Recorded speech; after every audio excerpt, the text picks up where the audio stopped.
Hello everyone and welcome to another Star Wars Rebels episode review. Today we are reviewing the latest episode, Twin Suns. If you have not seen it, you probably don't want to watch this review as it will definitely give away spoilers, but you can probably guess what the spoilers are. So without further ado, we know exactly what's going to happen in this episode.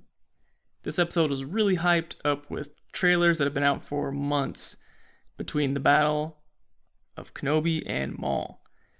So let's do a quick recap and discuss what everyone's talking about, the short duel.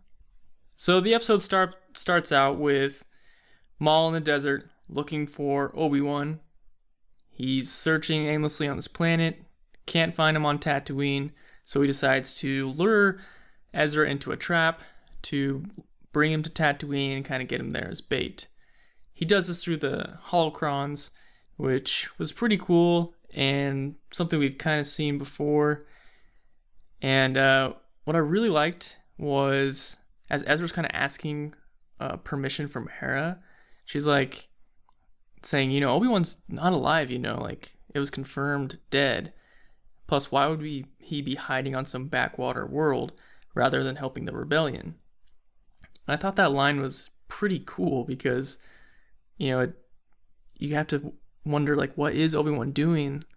And then at the end of the episode, we kind of get the closure of the ending scene, is Obi-Wan seeing Luke Skywalker, on Tatooine, and that's who he's protecting, and that's what also kind of, not enrages, but pumps Obi-Wan up to actually get his lightsaber out and duel Darth Maul.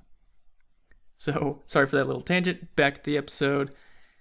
So you have Ezra, he steals an A-Wing, gets Tatooine, Chopper sneaks on, we see some Tusken Raiders, they blow up his ship, and he has to travel through the desert, passes out, and there's Obi-Wan. So that was pretty cool, and hey, he has a dewback. So let's talk about Obi-Wan Kenobi for a second. He's depicted so on point with A New Hope, the original Star Wars. Like, they did a great job. From his subtle movements, his speech, the voice acting is incredible, how he looks, it is really well done. Next, I love how he talks to Ezra kind of as a father. He's instructing him similar to Luke Skywalker. He says, the holocrons,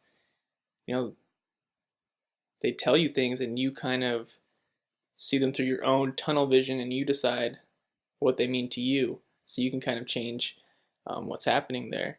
So he gives some really good insight, and he's like, no, Ezra, you've done enough. I'm here. I'll finish the fight.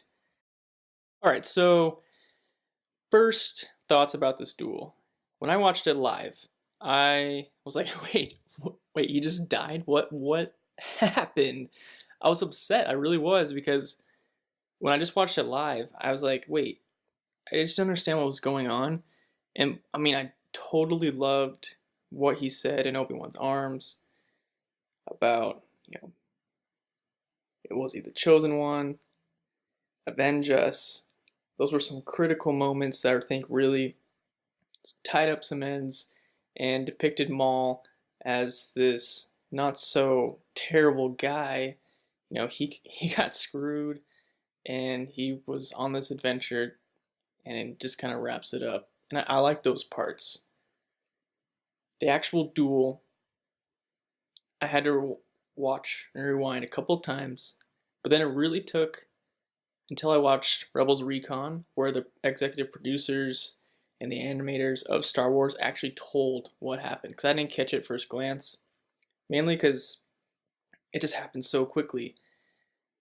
And so basically what happens is, so Obi-Wan goes into his traditional pose, and then he switches to Qui-Gon Jinn's fighting stance, and Maul tries to use the same move he used in Phantom Menace, and tries to hit him with the hilt, like in his face, so he can do his move like he killed Qui-Gon.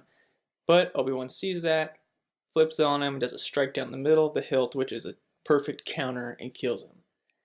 And I talk about, it was kind of like a mind game. That's why they did a lot of anticipation back and forth with the camera to them. And once I understood that, it became a lot clearer, and I totally understood, and I got more on board with that whole fact. And I think that's really cool, a good homage to Qui-Gon Jinn, and just really smart. It was a battle of the minds, not of who was most finesse. I can totally see why fans of Star Wars, just casual viewers, will be totally upset at the episode because, Star Wars is crazy lightsaber battles. When they see foes who, kind of a counterpoint to what the producers said, they were really familiar with their fighting styles. I mean, so was Obi-Wan and Anakin Skywalker in Revenge of the Sith, and so was Ahsoka Tano and Darth Vader in last season of Star Wars Rebels.